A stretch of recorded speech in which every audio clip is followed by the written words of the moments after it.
అభివృద్ధి దిశలో ఎట్లా ఉంది అంటే దేశ రాజధాని అయిన ఢిల్లీ ఎట్లా ఉంది అసలు అభివృద్ధి? అసలు స్టేట్ మొత్తము 10 సంవత్సరాలు 12 సంవత్సరాలు కేజ్రీవాల్ చేతిలో ఉంది. అంతకుముందు కాంగ్రెస్ తోని. మీరు ఊహించరు, నేను అలాంటి పరిసర ప్రాంతాల్లో ఉంటాయి మన భారతదేశంలో అని కూడా నేను అనుకోలే. అంత వెనుకబడి ఉంది. ప్రధానంగా ఏంటంటే బీజేపీ ప్రభుత్వంలో లేకపోవడానికి ప్రధాన కారణం. ఎందుకంటే స్టేట్ గవర్నమెంట్ చేతుల్లో ఉంది డెవలప్మెంట్.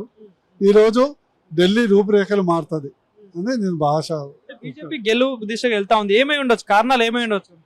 చెప్పాను కదా, మోడీ గారి మీద నమ్మకం పెరగటం, కేజ్రీవాల్ మీద నమ్మకం పోవటం ప్రధాన కారణం. అంటే స్వయం సీఎం డిప్యూటీ సీఎం ఓటమి దిశగా వెళ్తా ఉన్నారు. ఓటమి కూడా కన్ఫర్మ్ అయిపోయింది. కాదు, ఓడిపోయారు. CM, deputy CM plus present CM, పాత సీఎం, ముఖ్య నాయకులు ఇద్దరు ఓడిపోయారు.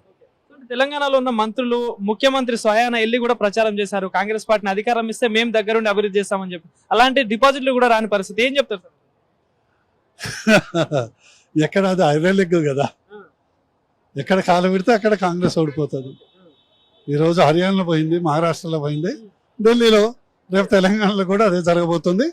100% ఇది తెలంగాణ రాష్ట్రంలో బీజేపీ పవర్లో రావడానికి ఇది సంకేతం. తెలంగాణ ప్రజలు కూడా ఢిల్లీ ప్రజల్లాగా బీజేపీకి వచ్చే ఎమ్మెల్సీ ఎన్నికలు కానీ, లోకల్ బాడీ ఎన్నికలు కానీ, నెక్స్ట్ వచ్చే అసెంబ్లీ ఎన్నికలు కూడా పట్టం కట్టబోతున్నారు.